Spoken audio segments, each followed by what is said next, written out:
This podcast is brought to you by Wise, the app for international people using money around the globe. With the Wise account, you can send, spend, and receive in over 40 currencies with no markups and no hidden fees. Whether you're sending pesos across the pond, spending reals in Rio, or getting paid in dollars for your side gig, you'll get the mid-market exchange rate on every transaction. Plus, most transfers arrive in less than 20 seconds. Join 15 million customers internationally. Be smart. Get Wise. Download the Wise app today. T's and C's apply. If someone followed you around for a day, would they see somebody surviving? Or would they see somebody living with purpose? Because purpose isn't just about what you say. It's showing up how you decide and what you choose and in who you're becoming. Recovery changes habits. Faith changes identity. And identity changes everything. I am Brock, and this is Living with Purpose. Welcome back to episode 5 of Living with Purpose. You know, I'm going to be honest, this is kind of a weird feeling. Having those first 4 episodes out of the way, because when I look back, that was a lot of time. That was a lot of experiences packed into a short amount of time. And I'll be honest, this past week has been very hard because it felt like all of the groundwork was done. Like I've already talked about everything up to this point. And now this can become something different. Now it's about moving forward. And really, episode 1 through 4 was about what broke me. Episode 5, though, it's about what started to rebuild me. Shortly after we moved back to Utah, I had a conversation about getting into the financial industry, helping people with their finances, getting them out of debt, helping them save and invest for retirement, putting together life insurance, getting them from where they are to where they want to be financially. And I know that that's something most people don't get super excited to talk about right away, but it's something that needs to be talked about a lot more than it is. Because I've seen firsthand what happens when it's not. Most people know by now, my dad passed away just before my 26th birthday. And one thing I realized looking back is that my dad, he was one of the hardest working men I've ever known. He knew very much how to make money. He was one of the best providers you can ask for. Now, we didn't have extravagant lives, but we had our needs taken care of. But one thing that he didn't know how to do was to make money work for him or to even save and invest for the future, to take care of his family in the event that he's not here. While I was on my mission in 2010, my parents sat down with a life insurance agent. And I'll be honest, it took months for this to happen. It wasn't one of those cheerful conversations that they both hopped into an office and they're like, all right, let's get this thing done. The agent that talked to my parents is very much a family friend. She felt very strongly for a long period of time that she needed to get something together for Brian and Brenda. That it was way past time, let's get this conversation going. Didn't know why, but she knew that it needed to happen. As well as so did my parents. But to be honest, my dad, he was very prideful. And I don't mean that in a bad way. I mean it like most men are. We want to provide. We want to be able to take care of our families. And we don't want to feel like we need help. But eventually they sat down, they put together a policy, something that was affordable, something that provided for them. And looking back, obviously it wasn't nearly enough, as we found out later when he got diagnosed. Now, we did have conversations with the insurance agent about this after he got diagnosed. And she said, morally and ethically, I can't make any changes to this. And because my dad's the person that he is, obviously he wouldn't allow it. There's no way that you can know that stuff. 2 years after they sat down with this life insurance agent, he was diagnosed. 6 years after they sat down with her, he passed away. I've had to watch my mom navigate life after that. It's been nearly a decade and she's still trying to pick up the pieces and make better financial decisions. Now, I'll be honest, she did some really smart things with that policy that most widowers that are grieving do not do. She put some money away for an investment and then she was able to purchase a house from my aunt and uncles at a very, very good price. Even though that policy, it wasn't perfect, it mattered. It mattered greatly. And in that moment where everything felt like it was collapsing, it definitely protected her. It definitely put her in a better situation than she would have been otherwise. And it took a lot of stress off of my dad in those final years of his life. I have seen this play out with so many families. And I want to try to explain this in the simplest way. Imagine that you have a tree. Now this tree, every month it produces $5,000. If you set it up right, that tree will automatically put money into a bank account that takes care of the necessary things.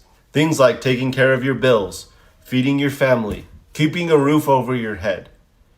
Your whole life depends on that tree. Now just imagine that that tree is gone. That's what happens when your income disappears, through loss of work or death. The reality is, those bills will not stop. And people are still expecting to get paid. They could care less where that money comes from. That is the absolute purpose of income protection. Not because it's exciting, but it is necessary. I do have a strong belief in the necessity of it because, again, I've seen what happens when families are without it. Over the last 3 years, obviously I've had several conversations with families. Some that are for it, some that are against it. Sometimes the reason why people don't have it, it just doesn't hold up. When I sit down with families, I'm not here to push something on them. I'm there to understand their situation. Help them see that this is what they need. And actually put together something that makes sense for them and protects them in the way that it needs to be. This is a process that I've really grown to love. Helping people go from feeling stuck to having a plan, man, that is powerful. But this came at a time that I really needed it. I was definitely determined to change the way I thought about money and finances. So when we came back to Utah, things looked different. I had a couple of different jobs, I've been trying different things, and I've really been in the process of taking that stinking thinking and getting my mindset right. Building confidence as well as building clients. But one thing I knew for sure, I was not going back to the life that I had at the post office. And of course there was a part of me that was scared to leave that stability. Because steady money, it feels safe, even when your life isn't. But I also knew I could not live like that. And I wasn't looking to go somewhere that I had to climb this massive ladder just to find out that it was against the wrong wall. That was never my intention. And I wasn't going to take something that took my life away again. Because the post office, it took a lot out of me. For me, it definitely wasn't worth it. It wasn't worth the long hours. It was definitely not worth not seeing my family. And it wasn't worth feeling like I was constantly running on empty. And I know this can be hard to believe, but there is opportunities out there where you can provide for your family and you can still feel like you're living with purpose. And I think one of the hardest things for people is that they get stuck. And they stop exploring the idea that something out there is bigger and better and even possible. That you can improve your situation, that you can grow, and that you can build something different. That doesn't mean that you have to stop being content.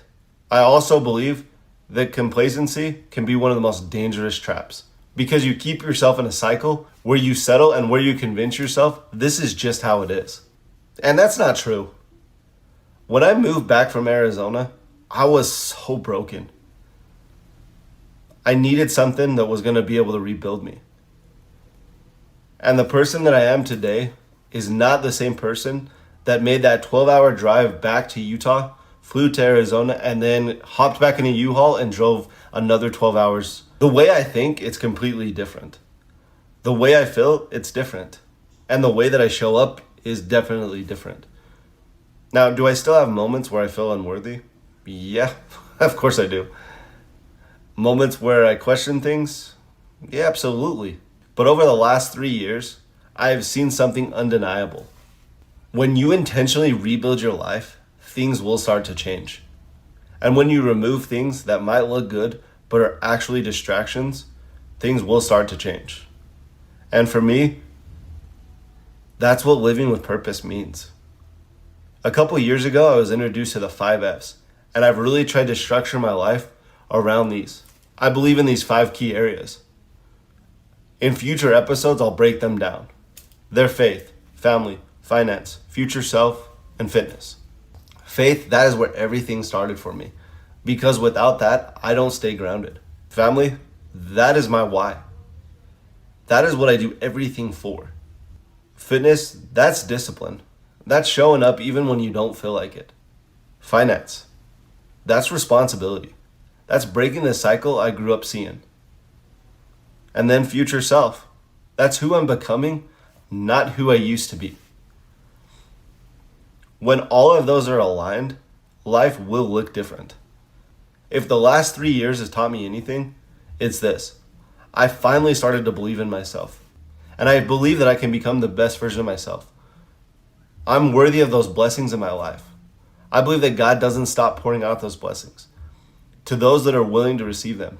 And I have the faith to keep going, even when it feels hard. You can do hard things. I think that's one of the saddest beliefs people carry, is thinking that this is it. That this job, it's the limit. That this marriage, it won't get better. That they will always struggle financially. That their relationship with their kids, it's stuck.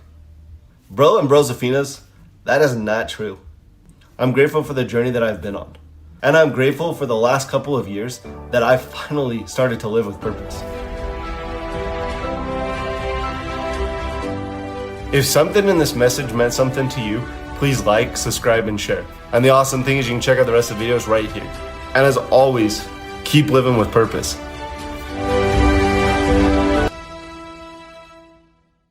This podcast is brought to you by Wise, the app for international people using money around the globe. With the Wise account, you can send, spend, and receive in over 40 currencies with no markups and no hidden fees. Whether you're sending pesos across the pond, spending reals in Rio, or getting paid in dollars for your side gig, you'll get the mid-market exchange rate on every transaction. Plus, most transfers arrive in less than 20 seconds. Join 15 million customers internationally. Be smart. Get Wise. Download the Wise app today. T's and C's apply.